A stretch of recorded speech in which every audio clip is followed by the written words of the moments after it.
I never believed I would find myself working in the same building as my ex-wife, let alone under her direct management. It had, after all, been a mere 3 months since we had finalized the dissolution of a 3-year marriage that had felt less like a partnership and more like a prolonged mutual ordeal. The day the internal memo announced that a new female general manager was starting, a current of excitement ran through the entire office. The consensus was that it was a welcome change. The chatter was predictable, focusing on her youth and appearance. "It's about time we got a young, attractive manager," someone remarked. "Man, she's gorgeous in her photo," another added. Sam, who occupied the desk next to mine, leaned over, his screen showing the introductory profile of Clara Hayes on the company's intranet. "This new GM, she's not even 30, he said, his voice a speculative murmur. "You think she's married?" She had been, and then she wasn't. "What was that?" Sam asked. I clicked the browser window closed, my own screen reverting to a spreadsheet of logistics data. "She has a boyfriend, though," I said, my tone intentionally flat. "They're probably getting married soon, or maybe they already are." Sam stared at me, his mouth slightly agape as he processed my statement. "How could you possibly know all of that?" I simply offered a small, non-committal smile and shook my head. "It's just a guess," I said. "She has that kind of look." It wasn't a guess, of course. Every word I had spoken was the truth, because I am Clara Hayes' ex-husband. Clara and I were once the perfect illustration of a storybook romance that sours into a cautionary tale. We first crossed paths at the State University. She was a year my senior, and I was in my final year. Some people possess an innate magnetism, a quality that makes them the focal point of any room they enter. You find yourself watching them without meaning to. Clara was one of those people. I suppose it's accurate to say that I developed feelings for her first, but I was far from alone. So many other guys were openly interested in Clara that I lacked the confidence to make any sort of move. In my mind, I placed her on an untouchable pedestal, a private goddess I admired from a distance, but never dared to approach. I was, of course, paralyzed by the fear of rejection, and even more so by the fear that if she did turn me down, the comfortable friendship we had might not survive the awkwardness.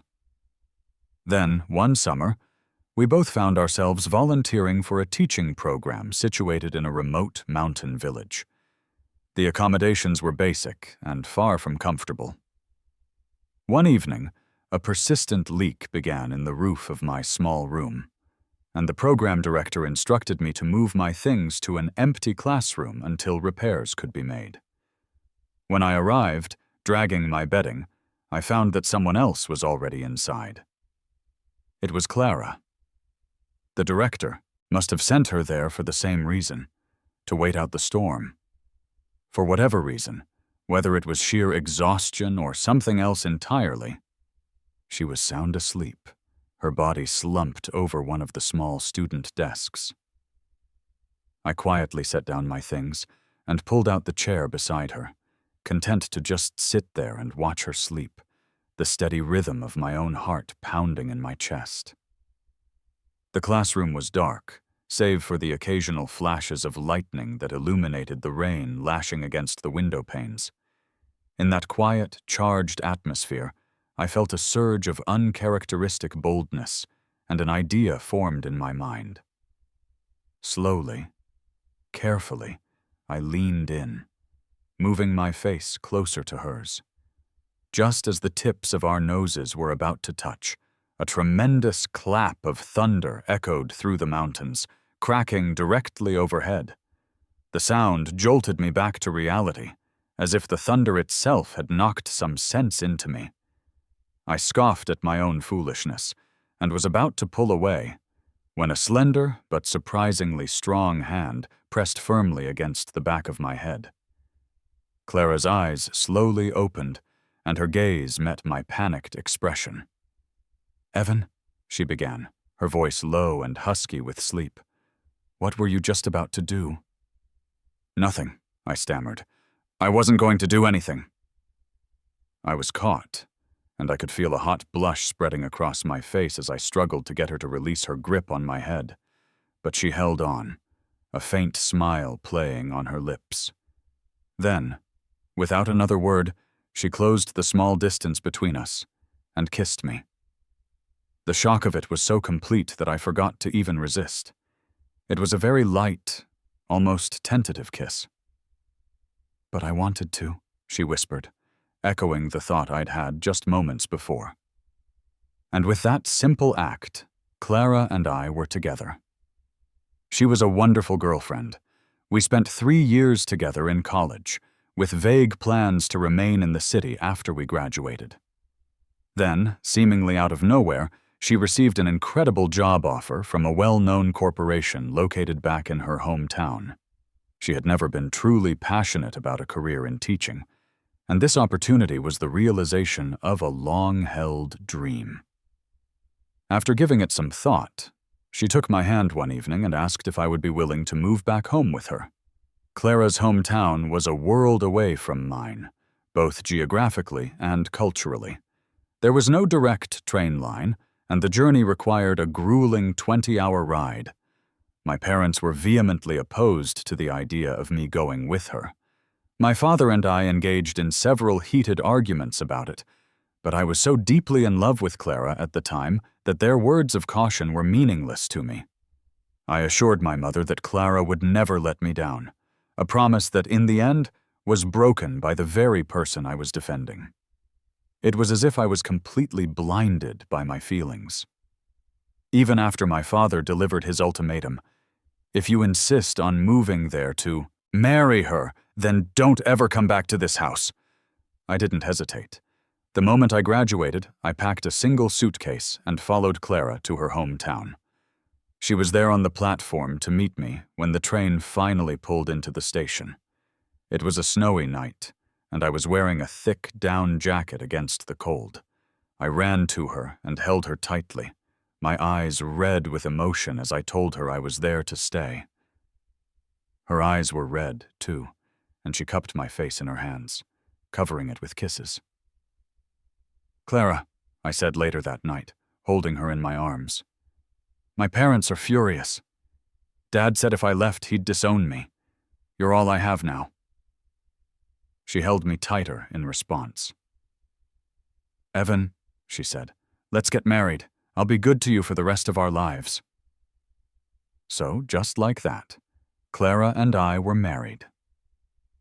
After we were married, I found a position as an elementary school English teacher, and Clara began her career at the company. In the beginning, life was sweet and happy. We were like any other newlywed couple, finding joy in the simple routines of domestic life, cooking meals together, watching movies, and sharing the household chores. My father remained angry with me. He didn't even attend our small wedding ceremony. It was a painful slight, but I was so enveloped in the bliss of our new life together that I allowed many things to slide. I kept telling myself that as soon as we had a long vacation, I would take Clara back home to see him. I imagined us all sitting down together, Clara promising him that she would always take care of me, and that he would eventually soften and come around. But as time went on, Clara became progressively busier. It started with working late on weeknights, but soon it expanded to include weekends and holidays as well. I felt a growing concern for her, and I often told her not to push herself so hard, but she would just hug me and insist that it was necessary. "I have to show your parents that you made the right choice," she'd say. "I'm going to give you a life that everyone will envy." Clara's career ascended rapidly. In just 2 years, she was promoted to the position of department manager. Over the course of those 2 years, she attended countless work-related dinners and networking events that involved drinking. Nearly every time, she would come home intoxicated and sick, and I was the one who was there, my heart aching as I cleaned up after her. It was at the dinner celebrating her promotion that I met Julian for the first time. He was dressed in a tailored designer suit and wore a pair of gold-rimmed glasses. He approached Clara, exuding an air of polished confidence, and as he tilted his head to congratulate her, something about his demeanor made me feel instantly uneasy. Perhaps it was just a gut feeling, a man's intuition, but I disliked him immediately. When we got home that night, I asked Clara who he was. She was slightly drunk from the celebration. She gave me a quick kiss on the cheek and said, "Oh, Julian? He's just a colleague from my department." Before I could press for more information, she had already fallen asleep. But Julian wasn't just a colleague. He quickly began to intrude upon our life. Late-night text messages, random phone calls at odd hours, and the faint scent of a strange men's cologne on her clothes. These things soon became the primary reasons Clara and I started to fight. I couldn't stand Julian's blatant provocations, and Clara's overtime hours only continued to increase. Then, one night, I waited up until 11 o'clock, and she still wasn't home. I took a taxi to her office building and saw them standing together on the front steps. Julian had his arm around her waist, his fingers casually brushing a piece of lint off her shoulder. "You should get going," he said, a slight smirk on his face. "Or else your guy at home is going to start blowing up your phone again." Clara offered a tired, bitter smile in response. "I'll go back after he's asleep." In that moment, I lost control. I rushed forward, pushed Clara aside, and punched Julian squarely in the face. What did Clara say to me that night? I remember it clearly. She said, "Evan, you're acting like a lunatic." After that night, our relationship descended into an icy silence. We didn't speak a single word to each other. Half a month later, Clara slid a set of divorce papers across the dining room table to me. I had never seen her look so cold and distant. She told me that she had developed real feelings for Julian. She acknowledged that cheating was wrong, but she claimed that when love happens, you can't control it. I just stared at her, unblinking. "Love?" I repeated her word, feeling my entire world begin to crumble around me. "You and him are in love? Then what about us?" She was silent for a long time before she finally said one thing. "Let's just get a divorce." I refused. I simply couldn't accept it. A few days later, Julian showed up at my school, saying he wanted to talk. "Only a pathetic man uses marriage to chain down a woman," he said, looking at me with undisguised contempt. "Is there any point in doing this?" He then pulled up a security video on his phone. "Mr. Davis, what do you think your students would say if they saw this video of you acting like a maniac and hitting someone? What would the school administration think? Just sign the papers. Clara is my woman. We've already done everything. Her heart is with me now, so why make things miserable for yourself? Why won't you divorce her? Is it because she has money and a career?" He gave me a mocking look. "A man needs to know his place. You're just a regular elementary school teacher. I'm the one who's a match for her. I see there are plenty of female teachers at your school. Why don't you find a divorced one and live a quiet life? Wouldn't that be nice? You can't keep up with Clara's world anymore." He said a great deal that day, repeatedly threatening me with the video of me hitting him. I didn't say a word the entire time. Finally, he became frustrated and asked what it would take for me to give in. I said only one thing. "If you're so capable, then you make her divorce me." After that confrontation, Clara stopped coming home altogether, so I began calling her phone over and over again. When she blocked my number, I went to her office and waited for her outside the building. I acted like a man possessed. There was only one thought dominating my mind. If they weren't going to let me be happy, then nobody was going to be happy. I typed up the entire story of their affair, printed it out on hundreds of flyers, and began posting them all over her company's building, handing them to every employee who walked in or out. He wanted to expose me? Fine. I would expose him first. He thought I was afraid of losing everything, but the truth was, I had nothing left to lose. From the moment I had cut ties with my family for Clara, she was all I had. And now, she didn't want me anymore. Julian had severely underestimated how far I was willing to go to save my marriage. He had called me a lunatic. The story of his affair with Clara spread through the company like wildfire. To protect its public image, the corporation fired him. The news of the scandal also reached Clara's parents. They were very traditional people and were furious when they found out what had happened. They called both of us over to their house. In front of me, Clara's father was so angry that he slapped her across the face. Her mother cried, saying that if Clara dared to get a divorce, she wouldn't be able to go on living. In the end, under immense pressure, Clara gave in. She broke up with Julian and came back home. In this three-person war, I had, by some measure, finally won. That night, Clara and I talked for hours, staying up until dawn. We reminisced about our past, and I showed her our old photo albums, turning the pages one by one. By the end, my voice was choked with emotion, and Clara was crying too. With red-rimmed eyes, she apologized profusely, pulling me into her arms and saying, "Evan, I'm so sorry. Let's start over." Tears streamed down my face. I also reflected on the impulsive and destructive things I had done. We held each other as we slept that night. She was trying hard to make things work, and I was too. For the next 2 months, our lives were calm. She stopped working late so often. We cooked together, watched movies, talked about our days, and visited her parents on the weekends. We even made plans for her to take time off the following month, so that we could travel to my hometown and visit my parents together.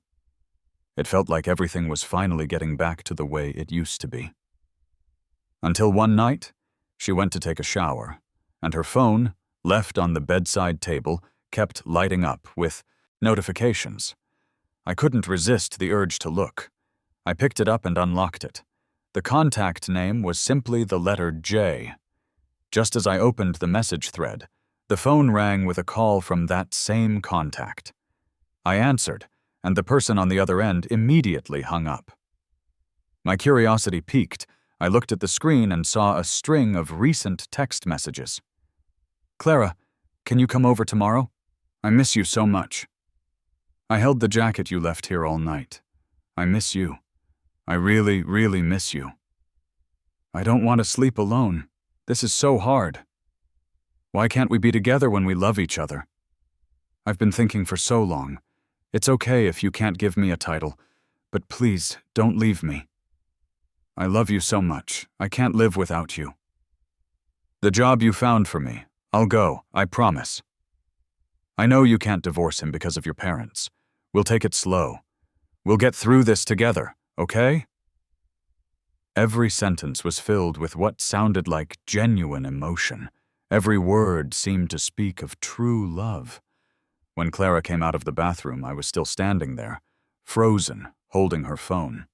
She snatched it from my hand, glanced at the screen, and then looked at me. "Evan, you're still in touch with him?" I stood up, staring at her in disbelief. "Not just in touch, you found him a job? You slept with him? Calm down." How could I possibly calm down? A surge of rage exploded through me, and I began to scream hysterically. "How could you do this to me? Clara, how could you? You said we were going to start over." Clara just let me scream, her expression growing colder and more distant with each word I uttered. "Evan, I told you I wouldn't divorce you," she said calmly. "Julian is having a hard time accepting this. I'll handle it slowly. These past few months haven't been any easier for me than they have been for you." Then she said the words that broke me.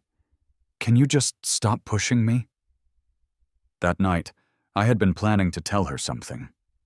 My chronic heart condition, which I had been carefully managing for years, had finally shown significant improvement.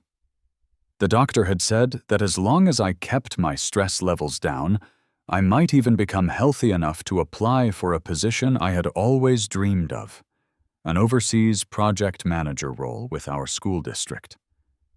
Julian's texts had shattered that small joy and sent our relationship plunging back into the deep freeze. A week later, a child at school fell down a flight of stairs and hit his head, causing it to bleed badly. I happened to be passing by, and without a second thought, I scooped him up and ran with him to the school nurse's office. That afternoon, a sharp, needle-like pain began in my chest. A cold sweat soaked through my shirt. I tried calling Clara, but she never answered. The pain became so intense that I was on the verge of passing out. My colleagues frantically got me to the hospital. I ended up collapsing in the school office from a sudden cardiac arrhythmia. The doctor explained that the episode had been triggered by extreme stress and physical exhaustion, causing severe complications. They saved my life, but the damage to my heart was irreversible. I would never be able to do high-intensity work again. The overseas project was now completely out of the question. Lying in that cold, sterile hospital bed, I tried calling Clara again. The phone rang and rang, but she never picked up. Since it was a flare-up of a chronic condition, the doctor simply prescribed some medication and sent me home. On the way, I sat in the back of a taxi, feeling physically ill and emotionally suffocated. To distract myself, I opened my phone and started scrolling through short-form videos. Lately, it seemed like viral videos about people being doormats in their relationships were everywhere. People made one funny skit after another, and the comments were all about how pathetic it was to be so desperate for love. The driver, a friendly older woman, laughed and kept chatting with me through the rearview mirror. That kind of blind love really is terrifying. "Hey, young man, what's wrong?" I furiously wiped away the tears I couldn't stop with the back of my hand and forced a smile. "Nothing. You're just so funny. I'm laughing so hard I'm crying." "Haha. Well, there are tissues on the back of the seat. Help yourself." I pulled out a tissue and turned my head, catching my reflection in the car window. My hair was messy and unkempt. My face was haggard and pale. My expression was venomous, with red-rimmed eyes and a face streaked with tears.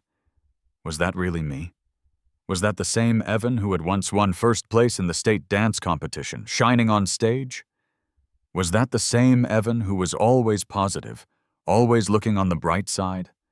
Was that the same Evan who had won the top award for teaching skills and had been called a rising star in his field? It was like something suddenly clicked into place. I finally understood why I hadn't wanted the divorce.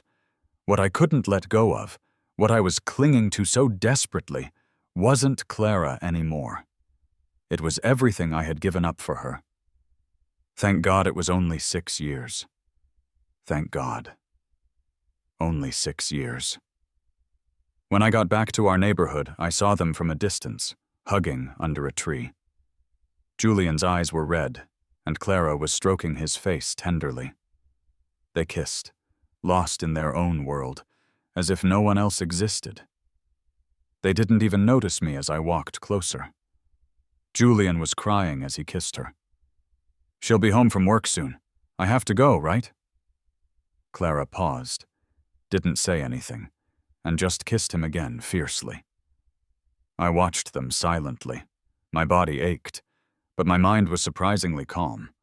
There was none of the white-hot rage that had made me throw a punch that night. I even had the ridiculous thought that I was like the villain in a romance novel, the evil third wheel standing between the hero and heroine. Their love was so tragic and complicated, and it was all because of me. 6 years ago, After I had failed in my clumsy attempt to steal a kiss, Clara would hold my head down with a twinkle in her eye and whisper, "But I wanted to." 6 years later, all her sympathy was reserved for the other man in front of her, the one who was making sacrifices for her. She couldn't spare a single ounce of concern for me, even when I was having a medical emergency. All this time, what was I so desperately holding on to?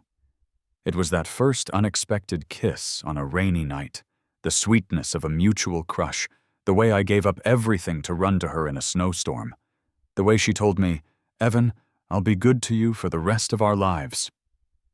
And now, all of those beautiful memories had been splattered with an ugly, indelible red paint. It would never wash off. I looked up at the sky.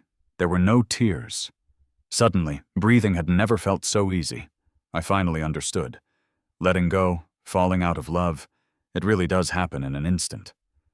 That night, I told Clara I wanted a divorce. She froze, a look of annoyance crossing her face. "Can you stop with the drama? First, you're threatening to die if we get a divorce, and now what is this?" She probably thought I was just trying to pick another fight, employing some new tactic. I looked at her and said calmly, "You don't want to?" She didn't answer. Fighting through the dull pain in my chest, I continued, "Can you really stand to let him be the other man, hidden in the shadows forever?" That seemed to strike a nerve. Fine, let's do it. If you're willing, I couldn't be happier. But Evan," she said, looking at me, her voice devoid of any warmth, "don't you regret this?" How could I regret it? I already had more than enough regrets to last a lifetime. The strange thing was, I had always assumed Clara wanted out of this marriage even more than I did. But a few days later, when I handed her the divorce papers to sign, she hesitated. "Are you really sure about this?" She dropped the pen, looking frustrated. I nodded. Our assets were simple. The house and car were hers before the marriage. We had some savings, but not much. I only wanted half. There was no logical reason for her not to sign. But it took her a full 3 days to finally do it. A month later, after all the necessary paperwork was sorted out, we went to the courthouse to finalize the divorce. "Evan," she said, now that the moment was finally here, all her previous hostility was gone. She just kept confirming with me, "Are you really sure? Once this is done, we're not married anymore." "Are you really sure?" she asked again. I suddenly found her behavior amusing. She probably thought I was playing some kind of reverse psychology game, using the divorce as a new tactic to sabotage her relationship with Julian. That's why she was so anxious about me suddenly agreeing to it, but I really didn't love her anymore. I really wanted to leave. I didn't want to stay a second longer. The day after the divorce was final, I left. It was snowing heavily that day. Clara called, surprisingly, and offered to drive me to the station. "Don't worry about it. I only have one suitcase, the same one I brought 3 years ago. I can handle it." But she came anyway. At the train station, as I waited to board, she just stood there silently beside me. Her phone rang several times, but she didn't answer it. Eventually, she just turned it off. I figured that since she was the one who had cheated, and now that I was letting her go without a fight, she and Julian could finally be together without any obstacles. She must have felt at least a small amount of guilt. Seeing me off was probably just her way of easing her conscience. When it was time to board, I pushed my suitcase forward. She suddenly grabbed my arm. I turned back. "Let me know when you get home," she said softly. I shook my head and pulled my arm away. "Clara, we're divorced. From now on, let's just pretend we never knew each other." With that, I walked away without looking back. Standing on the platform amidst the swirling snow, it felt like everything had been reset. 3 years ago, I had come here alone with a single suitcase, full of love and blind courage. 3 years later, at the very same station, I left here alone, leaving behind all the pain and bitterness. This time, I was never coming back. It was 7 in the morning when I arrived in my parents' town. Standing at the front door of my childhood home, I hesitated. I hadn't listened to my parents. I had been selfish and reckless, and this was the result. I had no one to blame but myself. What right did I have to come back now, seeking their help and protection? Just then, the door swung open. My mom, wearing a thick robe, was likely heading out to take out the trash. She saw me and froze. Evan? Mom, my voice trembled. Oh, honey, why didn't you tell us you were coming? My mom said, quickly pulling me inside while shouting back into the house. Honey, come out here! Evan's back!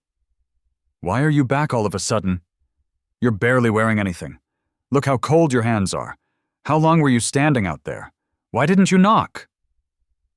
My mom took the suitcase from my hand. Where's Clara? Why isn't she with you? Just then, my dad walked out of the bedroom. I couldn't hold it in anymore. Tears streamed down my face. Dad, Mom, I'm divorced. I thought my parents would tear into me when they found out, that I would be met with a chorus of, I told you so. But neither of them said a single word of blame. After hearing the whole story, my mom's eyes turned red. She trembled with anger, cursing Clara under her breath, then turned to comfort me. It's good you're home, sweetheart. It's good you got divorced. That awful woman doesn't deserve our Evan. You listen to Mom. We're going to be happy from now on. The best is yet to come. I fell into my mom's arms and sobbed. All the pain and hurt I'd held inside for 3 years, with no one to confide in, came pouring out like a tidal wave. My dad just sat there on the sofa, silent, watching me. Maybe he had seen this coming all along, which was why he had tried so hard to stop me from leaving in the first place. That night, I slept in my old bedroom. Nothing had changed. My old academic awards and sports trophies were still on the wall. My mom said she and my dad cleaned the room every day. Your dad is all bark and no bite, she said, sitting on the edge of my bed. He said he'd disown you, but he's the one who's always dusting off your trophies. She paused. You're just like him, you know. Stubborn, you stick to your guns. That's why he was so scared you'd get hurt. I nodded, my eyes stinging with fresh tears. Get some sleep, my mom said, patting my forehead. I closed my eyes. My mom turned off the light and quietly left the room. Whoa, you scared me, I heard her say just outside the door. What are you doing standing here? Is he asleep? My dad's voice asked. Not yet, but soon. He cried all day. You should put something on his eyes. My dad's voice drifted through the door. After he falls asleep, roll a warm egg over them or they'll be sore tomorrow. I turned over in bed, and fresh tears rolled down my cheeks. That night, I had the best, most peaceful sleep I'd had in a very long time. The next day, I went out and got a clean buzz cut. For years, I had meticulously styled my hair the way she liked it. Now, I just wanted to do something for myself, a small act to mark a fresh start. I am certified as an elementary school English teacher, but after checking with a few local schools, it became clear that none had any openings or immediate hiring plans. Luckily, my neighbor's sister was moving abroad, and the company she worked for was in urgent need of an English language administrator. She recommended me for the job. So I started working at this new company. It was a private firm that specialized in foreign trade, with branches all over the country. I was at one of the local branches. The atmosphere was great, my colleagues were friendly, and the company organized regular employee activities. They also sponsored a nearby elementary school in a rural area, which were all things I was interested in and had experience with. For 3 months, I was genuinely happy at this company. Then, the old general manager was hospitalized with a sudden illness. He retired due to his health after being discharged, and the company hired a new GM. I never thought I would see Clara again so soon, and I definitely never thought she would be the new general manager of my company. If you were to ask me, what's it like to run into your toxic ex, who is now your boss? I'd be the perfect person to answer. But the dramatic scenes where you quit on the spot or get your epic revenge only happen in novels. My parents are retired now. I couldn't just quit my job and expect them to support me. Besides teaching, I had no other significant work experience, and finding another job would be a huge uncertainty. For now, at least, I needed this job. Honestly, aside from the initial shock, I didn't feel much about Clara working here. My position almost never interacts with the general manager. In a company this big, we probably wouldn't even run into each other. So I just kept going to work like normal.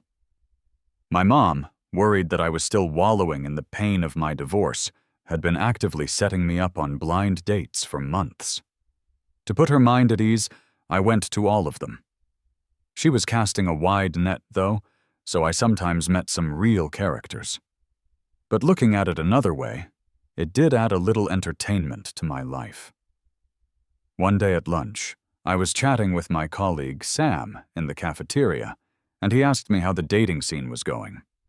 I sighed and laughed. I met one yesterday. She found out I used to be an English teacher. You know what she asked me? What? She said she's thinking about getting a master's degree and asked if I could tutor her in English for free. Pfft! Sam couldn't hold it in and sprayed his drink everywhere.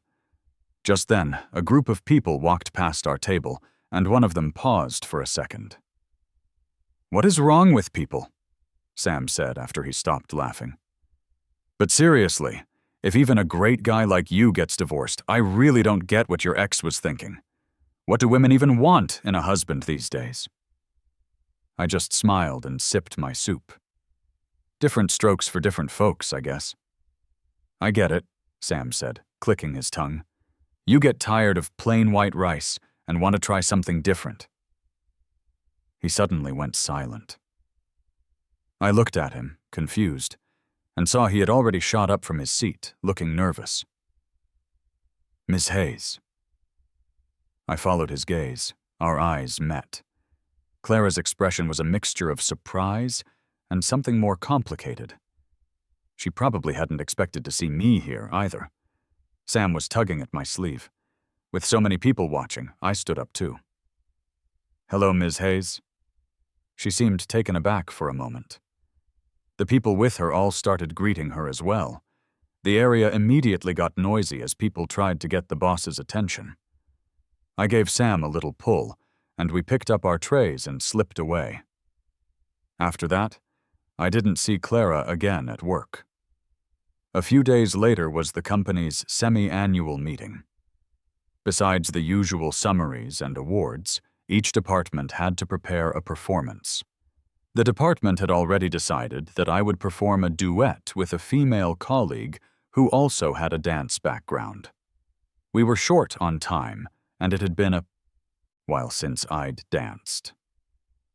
My partner was more experienced than me, so we decided early on to adapt one of my old college competition routines into a duet. My mom, who still didn't know Clara was my boss, got all excited when she heard I was performing and dug out my old competition costume. It was a flowing white performance outfit. I tried it on. It still fit. "My son is so handsome, like a prince on stage," my mom said proudly. On the day of the performance, standing on stage, I was actually really happy. After graduating from college and marrying Clara, my life had become a boring routine of work, home, and chores. I had barely danced at all, and it had been a long time since I'd been in the spotlight. The dance was exhilarating. My partner and I were perfectly in sync, and I had a great time. After we got off stage, we were walking and talking, still high off the energy of the performance. Then someone called out, "Ms. Hayes?" I turned my head. Clara was standing at the backstage entrance, looking in my direction. For some reason, standing there all by herself, she looked strangely lonely. The expression in her eyes was too dark for me to read. Not that I was interested. I turned and walked out through another exit. After the semi-annual meeting, I became a minor celebrity at the company. A few friendly women from other departments even came over to ask if I had a girlfriend. I told them honestly that I was divorced. They were surprised, but then they clenched their fists and promised to help me find a nice girl. I just smiled and thanked them.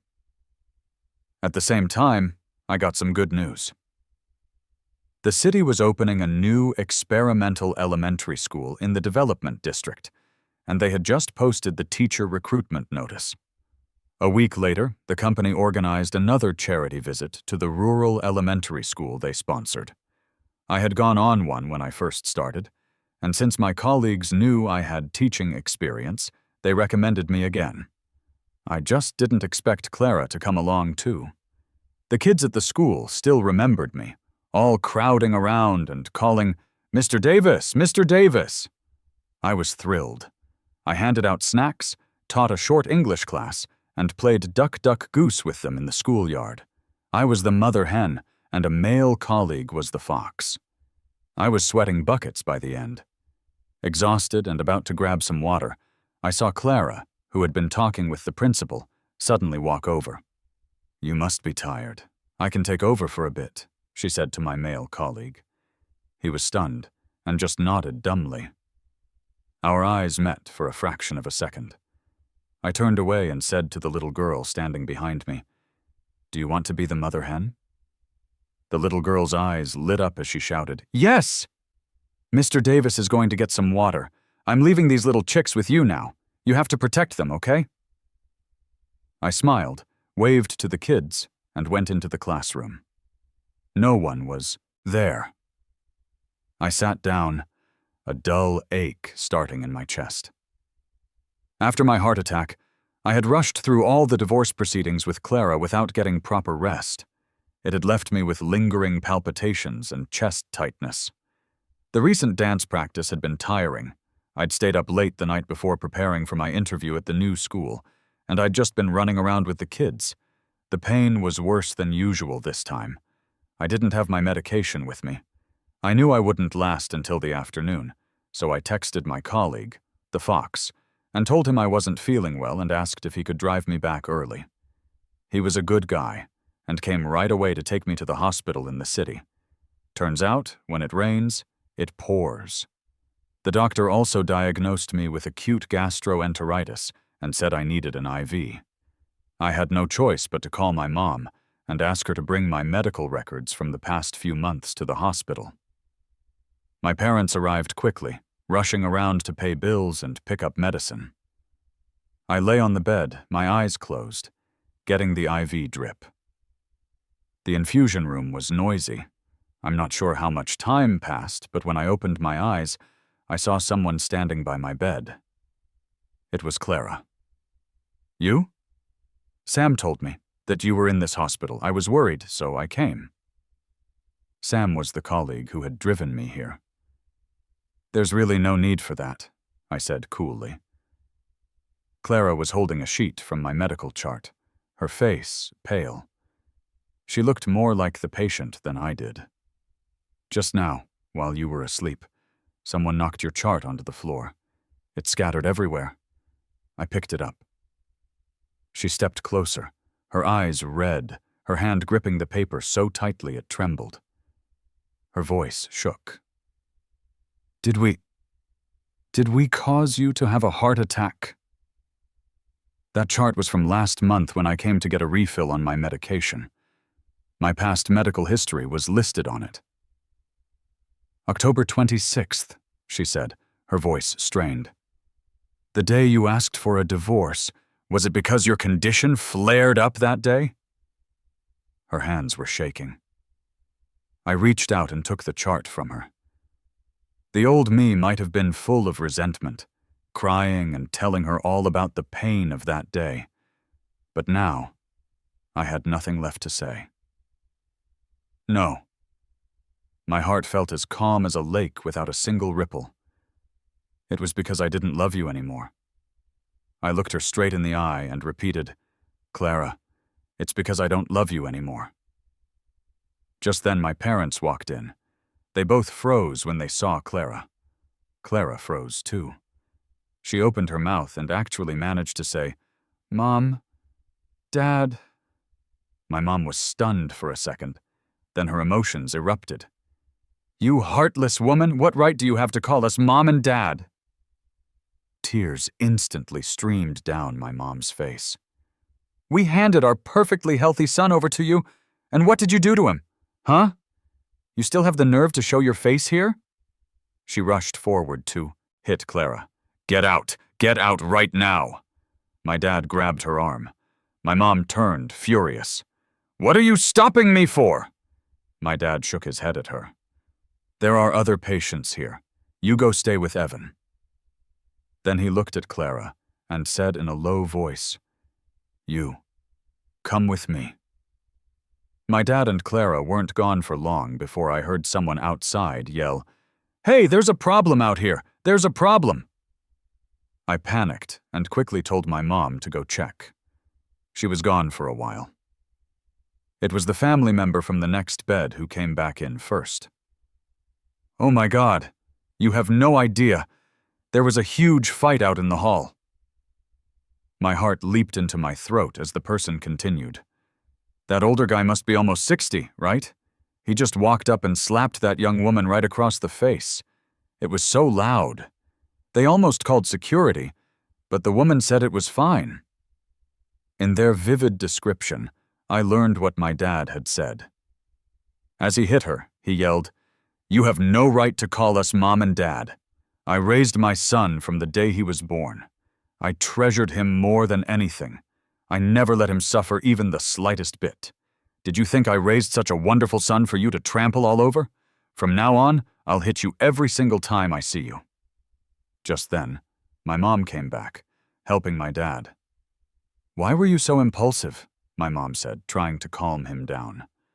"At your age, with your high blood pressure, what if you had overdone it and made yourself sick?"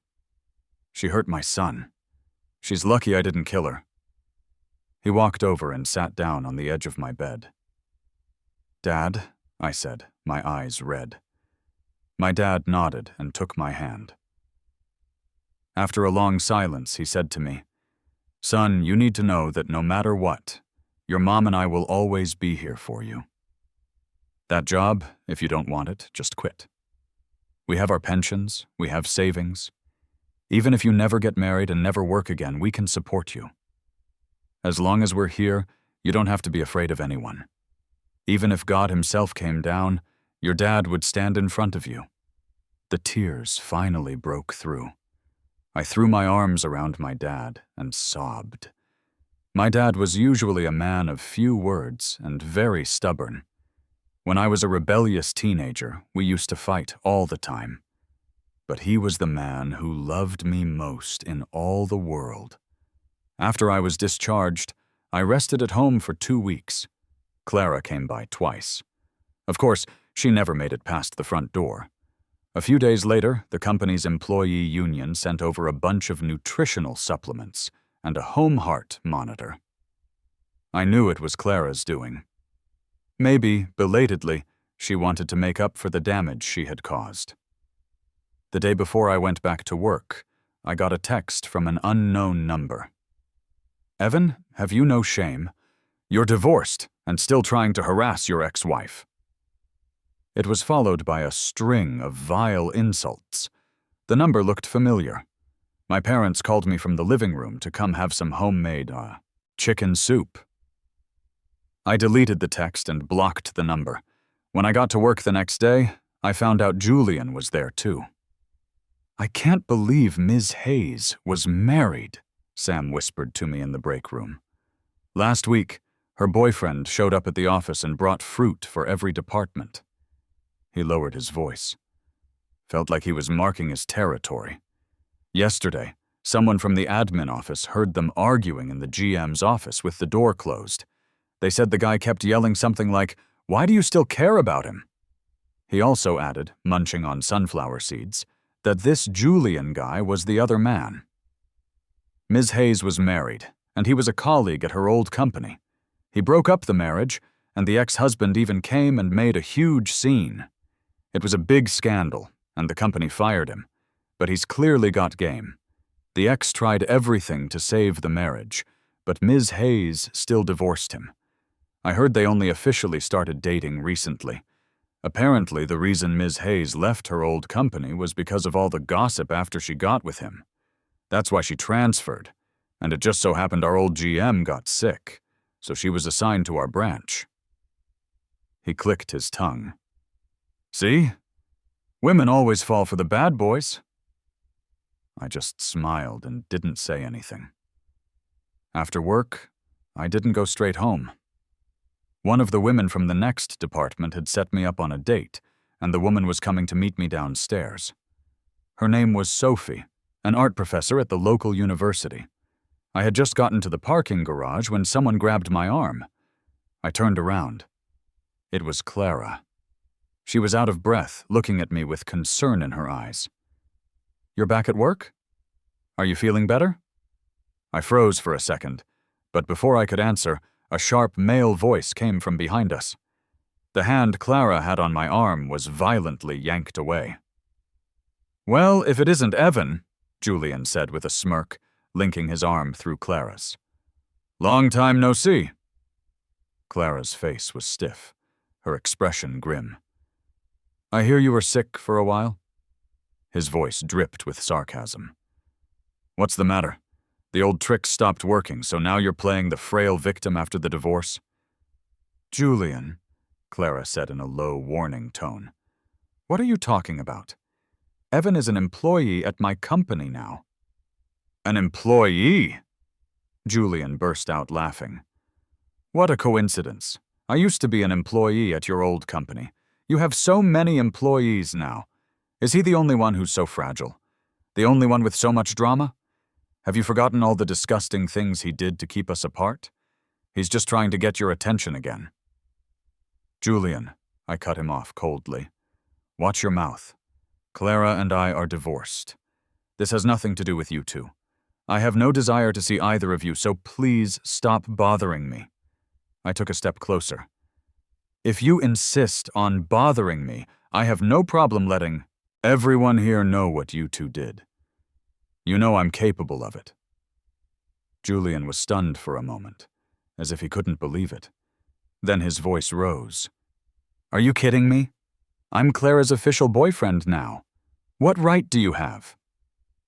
"When I was her legal husband, you didn't seem to have any problem shamelessly clinging to her," I sneered. "What? Now that the roles are reversed, you've forgotten your own words?" I leaned in. "You're the one who told me that only a pathetic man uses marriage to chain down a woman." The color drained from Julian's face. "Excuse me, are you looking for Evan?" A pleasant female voice asked from behind me. I turned. It was my date. Sophie. For some reason, Clara's expression changed dramatically. "Are you Sophie?" I asked. She nodded. "Yes. Is everything okay? Do you need help?" I shook my head and smiled. "Nope, we're all good. Let's go." Behind me, Julian seemed like he was about to say something else, but Clara held him back.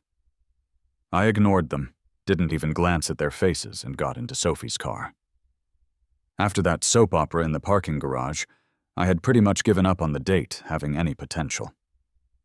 Even though Sophie seemed like a wonderful person in every way, easily the best of my recent dates, I figured any woman would be put off by a scene like that. These things are all up to fate, anyway. With that in mind, I apologized sincerely. "I'm so sorry you had to see that." To my surprise, she just smiled back at me. "Actually," she said, "when our mutual friend told me about your situation, I was curious why someone with your qualities would get divorced. I even came up with a few crazy theories. But after seeing that, it all makes sense. A marriage like that? Who wouldn't leave? Her words were so frank and funny that they instantly dissolved all my awkwardness. To be honest, I said, I'm probably not ready to open my heart to a new relationship just yet. That's normal, she said. But you should still have faith. After all, there are still good women out there. As it turned out, having dinner with an art professor was actually really interesting. She could talk about art and color in a way that made even the most boring things sound fascinating. Over the next month at work, I heard plenty of gossip about Clara and Julian. The most common rumor was that Julian came to pick Clara up from work every single day. He's keeping a really tight leash on her.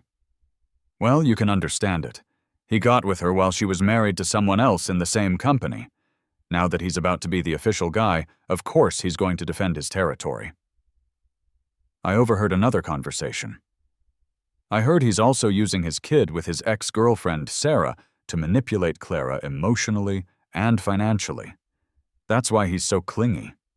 The other day, Ms. Hayes was just leaving with her assistant, and apparently he nearly killed the assistant with a death glare.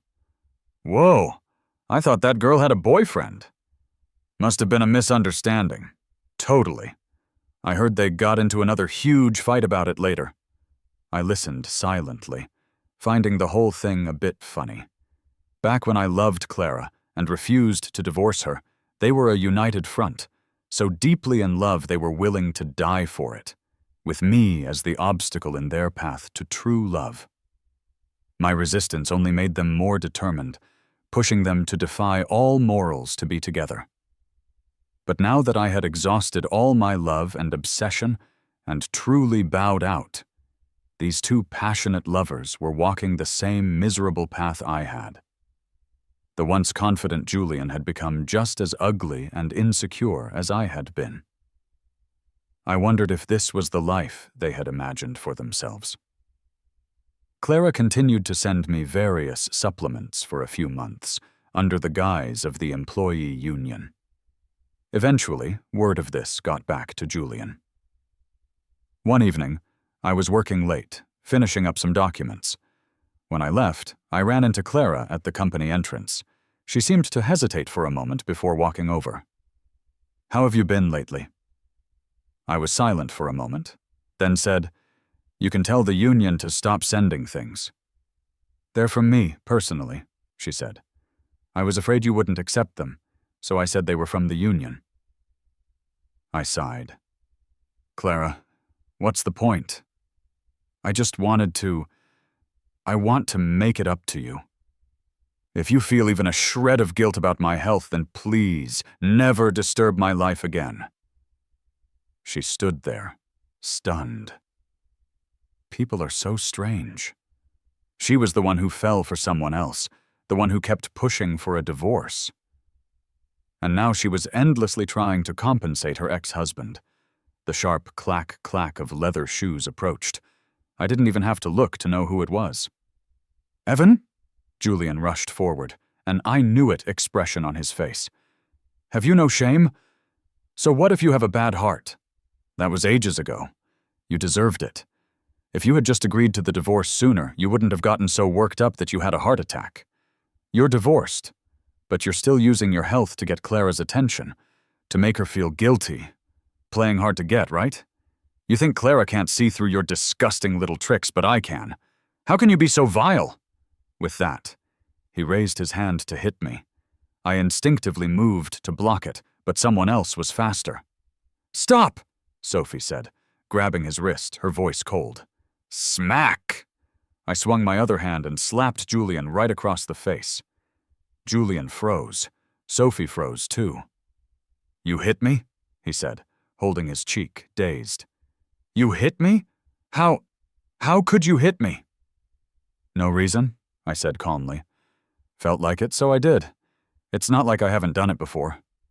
All of Julian's composure vanished. He lunged at me like a wild animal, Clara, immediately grabbed him. He whipped around, hysterical. "What are you grabbing me for? That's enough. Open your eyes, Clara. He's the one who hit me." He was practically sobbing now. "How could you let him hit me? How could you let him bully me? Who is your boyfriend here?" I quietly watched Clara drag the screaming, flailing man away, and I just felt a sense of pity. The way he looked now was far uglier than I ever had. I turned to Sophie, wondering if my slap had scared her. "I'm sorry, every time, you always see such an embarrassing side of me." But she just shook her head and slowly gave me a thumbs up. "I think," she said, her eyes full of admiration, "that was really cool." News of what happened that night spread one way or another. My colleagues started whispering when they saw me. Even Sam came to ask if I had known Ms. Hayes before. I thought about it, but decided not to say anything. It was all in the past, after all. The following days were much calmer. When the acceptance letter from the experimental elementary school arrived, I wrote my resignation letter and submitted it. Clara's call came through to my desk phone almost immediately. For the first time, I went to her office. Clara held my resignation letter, her head down.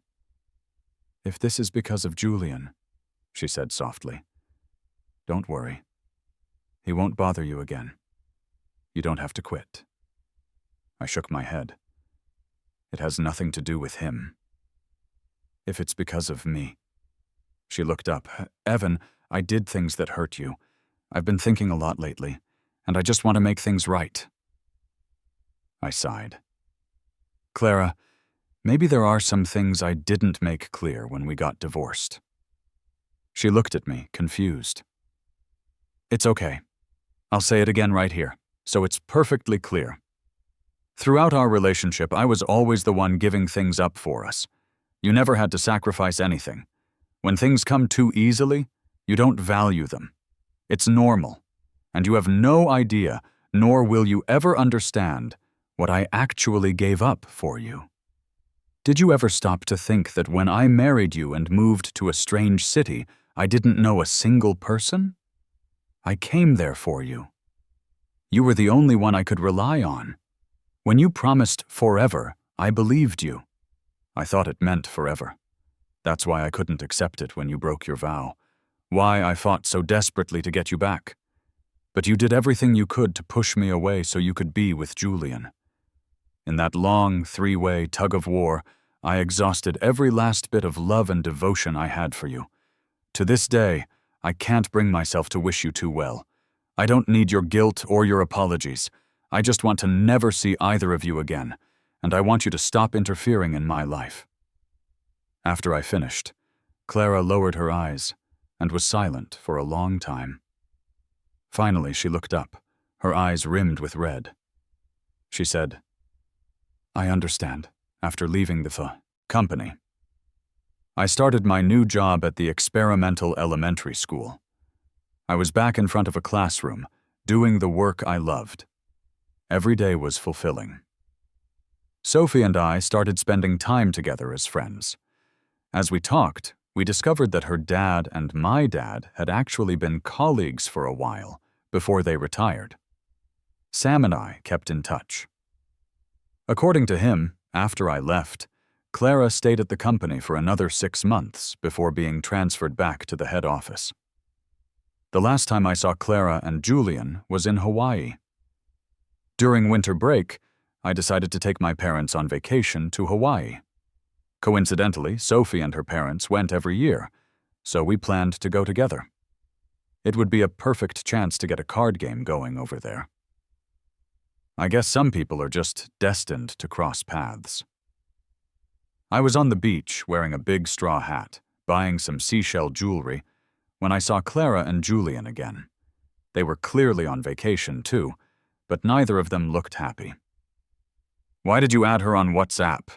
Clara's voice was weary. "Julian, can you please stop being unreasonable? I needed to pay her. What's wrong with adding her? You didn't even want to come on this trip with me, did you? You want to dump me, don't you?" Julian's voice was already cracking. You want to dump me just like you dumped Evan, right? There was a long pause before Clara finally spoke. Evan was nothing like you. Like me? What am I like? Julian was nearly hysterical. I'm telling you, Clara, if you think you can cheat on me and then break up with me, you've got another thing coming. I didn't listen to the rest. Sophie was calling for me. The 4 parents are addicted to coconut water, she said with a laugh. They're calling you over. In the distance, under the blue sky and white clouds, my mom was wearing big sunglasses and waving at me excitedly. Evan, your dad opened a big coconut for you. Come on, hurry up. I smiled and waved back with all my might. Coming.